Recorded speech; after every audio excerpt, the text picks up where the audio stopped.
Assalamualaikum Paduka Sedunia. Jangan lupa subscribe, like, comment, share, dan tekan tombol loncengnya. Insya Allah kalian masuk surga.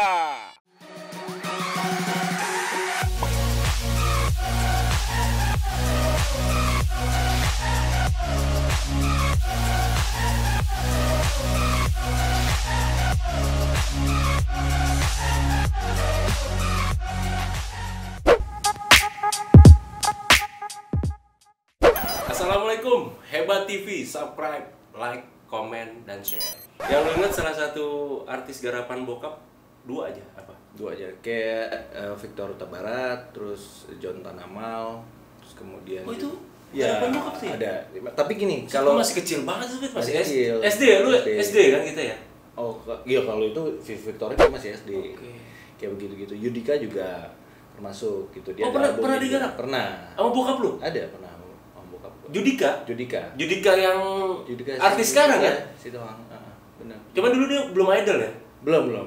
Makanya waktu dia pas dimasuk Idol kan dia datang ke tempat bokap untuk memang lepas kontrak kayak gitu. Oh. Jadi udah selesai. Dia juga ada album, dia ada 3 atau 4 album lah. Tapi lu sendiri pernah ketemu Judika waktu ke... Oh iya, ya pasti kan bareng.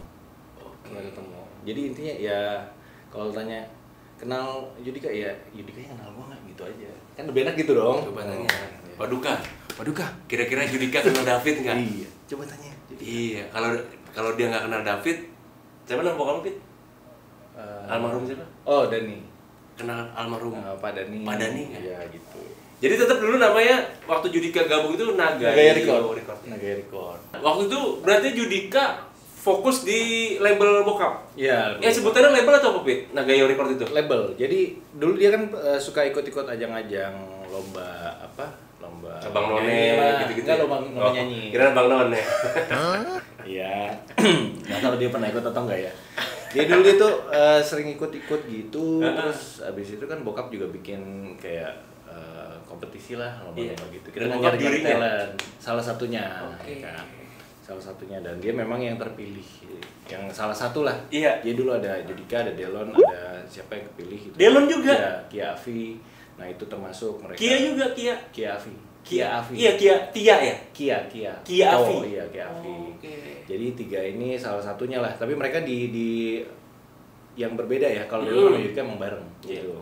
Tapi kalau si Kia Afi ini memang sendiri, beda lagi dia. Ikut kompetisi. Berarti ini yang lu kenal salah satu, yang lu kenal beberapa 3 orang ini mereka memang spesialis suka kompetisi ya? Ya, mereka memang anak-anak festival kita ngomongnya. Oke. Anak-anak festival. Anak festival Iya, ya. jadi kayak gitu. Dan mereka memang pengen banget jadi penyanyi terkenal gitu. Iya, mereka ya pasti kalau udah ikut gitu kan.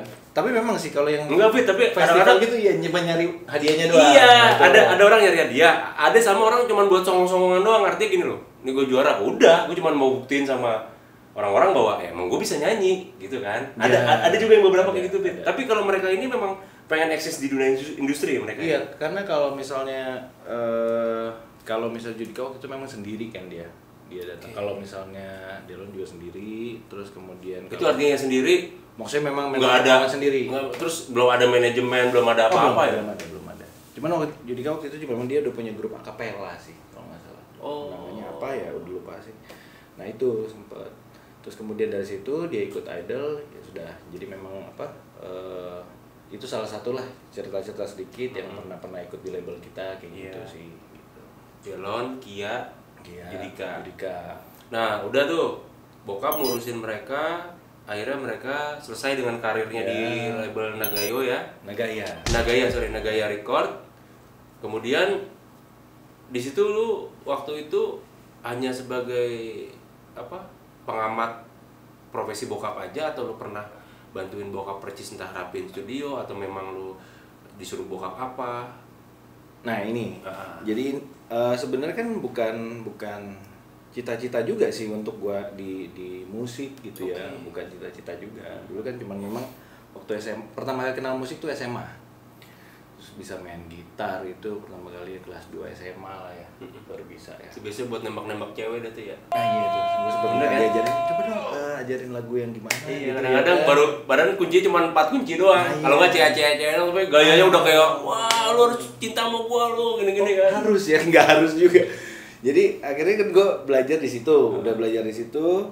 Kebetulan bokap punya studio. Nah, mulai tuh gue belajar. Oke, gue disuruh datang ke studio. Jadi gue latihannya itu selama 6 bulan. Bokap yang nyuruh? Iya, karena waktu itu kan memang banyak operator dan lain-lain. Dan bokap nyuruh nih ke studio, biar harus tahu juga lah istilahnya gitu kan. Ya udah, kebetulan gue juga di musik. Tapi yang gue lakuin selama hampir 6 bulan itu gue cuma datang duduk di belakang dengerin orang mixing.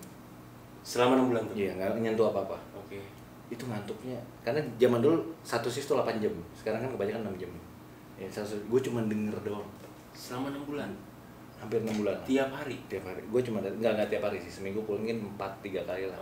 Gue datang di belakang denger. Dan itu memang bokap mengundang lu ya? Iya, suruh gue datang jadi ke sana. Ya, udah orang lagi mixing dengerin. Nanti hasilnya udah jadi bawa ke bokap karena bokap yang mastering. Oke. Gue dengerin. Ini bedanya apa? Nggak tahu bedanya apa ya. Jadi orang ini bedanya gimana? Lebih enak? Hah? Gue juga bingung gitu. Lebih enak apanya gitu? Kan gue nggak ngerti ya.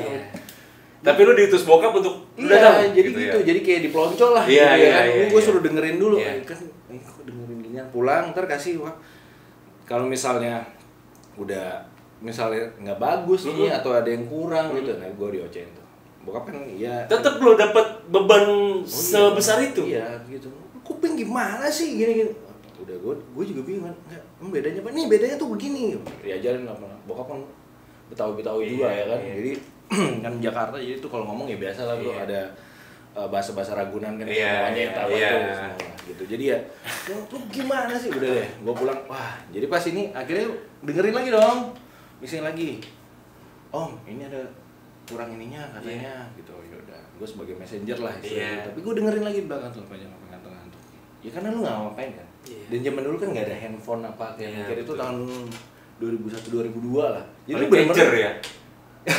Iya kan? Pager atau ya gadget sih masih orang tertentu juga lah. Iya, handphone sih ada cuman kan nggak main ular doang tuh. Iya, gitu ya kan. Ya kali ya. Cuman kan gue dengerin itu sampai ngantuk-ngantuk. Ya udah gitu kurang lebih segitu, mulai pelan-pelan ya ada masalah gimana akhirnya bokap nggak terlalu fokus lagi ke sana.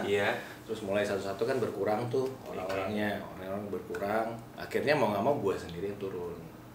Gue sendiri yang turun. Itu lu udah masih sekolah atau udah sudah lagi kuliah sih, tapi studio masih ada ya? Ada, studio masih ada, cuma orang-orangnya kan udah nggak di sana gitu kan. Udah nggak di sana, akhirnya gue tinggalin kuliah, gue fokus untuk di situ bantu. Tapi kan gue nggak ngerti nih, karena waktu itu kan gue cuma denger doang. Gue ngerti bikin musik, bikin apa, gue nggak paham ya.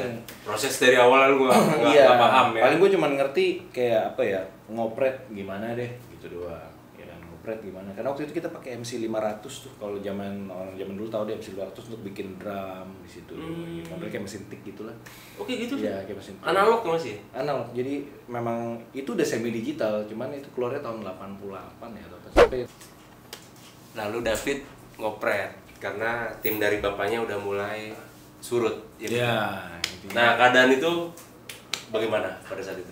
Ya pertama agak berat karena kan kita studio itu kan disewakan ya, studio rekaman itu kan. Jadi akhirnya kan harus ngejar gimana caranya bisa operate itu karena orang yang sewa kan tetap datang. Itu sewanya short time atau long time? Per satu shift itu. Jadi nggak main short time long time. Ini agak gimana ya? Krik. Jadi kalau misalnya dulu itu satu shift itu 8 jam kalau di studio biasanya. Satu shift 8 jam. Nah, akhirnya memang tetap ada orang yang sewa kan udah tahu. Kebetulan saat itu memang studio digital itu nggak banyak.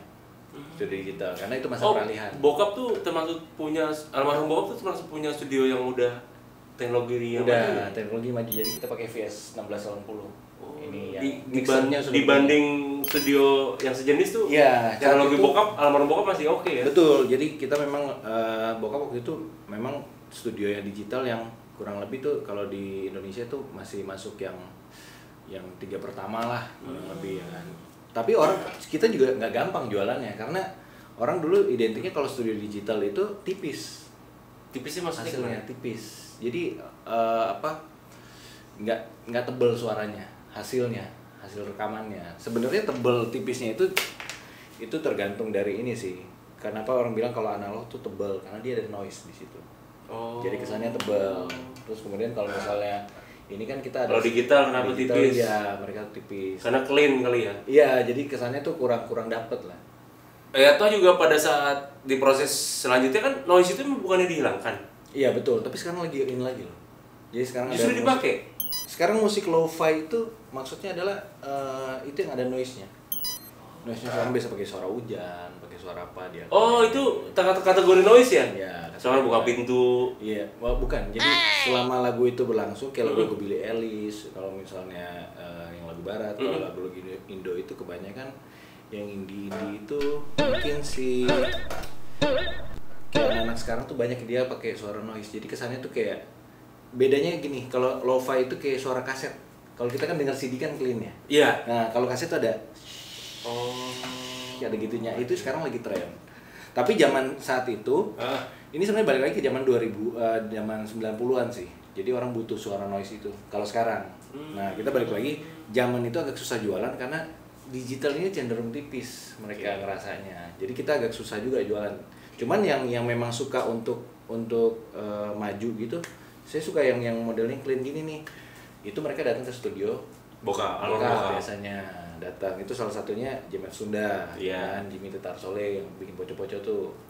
Itu mereka. Nah, gue barengnya dulu tuh gue belajar banyaknya sama JMF Sunda. Karena dia juga yang pakai ini. Kebetulan mixernya sama. Jadi gue pakai V1680. Masih ada nggak sih? Om Jimmy masih ada nggak? Masih. JMF Sunda. Oh, Jimmy Tetar Soleh gue kurang tahu. Tapi kalau JMF Sunda kan masih ada. Dia terakhir ke Amerika. Memang dia tuh dia orang Indonesia. JMF Sunda yang lilin-lilin kecil. Yang ciptain lagu lilin-lilin kecil itu. Kalau misalkan memang masih hidup, usianya udah berapa dulu? Aduh, kurang tahu ya. Tapi dia kelihatan muda terus. Enggak, secara usia. Usianya enggak tahu ya. Itu seangkatan bokap lu dia. 60-an kan sekarang ya. Oke. Nah, dulu dia yang banyak ngajarin gua untuk operate si VS1680 ini. Nah, lu bilang terima kasih tuh kalau memang thank you. Om Jimmy masih ada. Iya, thank you. Mudah-mudahan kan tayangan ini ditonton sama beliau. Om JF Sunda, apa kabar? David, yang di Pluit dulu, Studio Nagaya. Terima kasih ya, udah ngajarin. Ngajarin apa? Ngajarin banyak, dia ngajarin cara take, cara ini virtualnya seperti apa, VS1680. Jadi pertama kali gue tahu cara take, jadi gini, misal kita ketemu ada satu vokalis yang suaranya rata-rata lah ya. Jadi kita cara ngakalinnya tuh seperti apa, karena dulu kita belum kenal autotune. Oke. Lalu rata-rata apa nih? Rata-rata nggak enak didengar. Kalau iya, bukan nggak enak didengar sih, cuman mungkin nadanya tuh bukan yang penyanyi profesional lah. Banyaknya orang yang sumbang vokalis, itu peluang buat lu justru. Iya kan, bener nggak? Ya kalau sumbangnya sembako nggak apa-apa. Oh iya. Lu mau dapat sumbangan? Iya.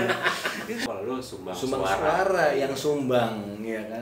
Nah, oke, rata-rata begitu kan. Nah, dulu kan belum ada autotune kan. Ya, jadi gue bingung kan. Kalau misal kita paksain dia ini, kadang-kadang si penyanyinya udah lelah, terus kemudian juga itu buang shift studio. Oke.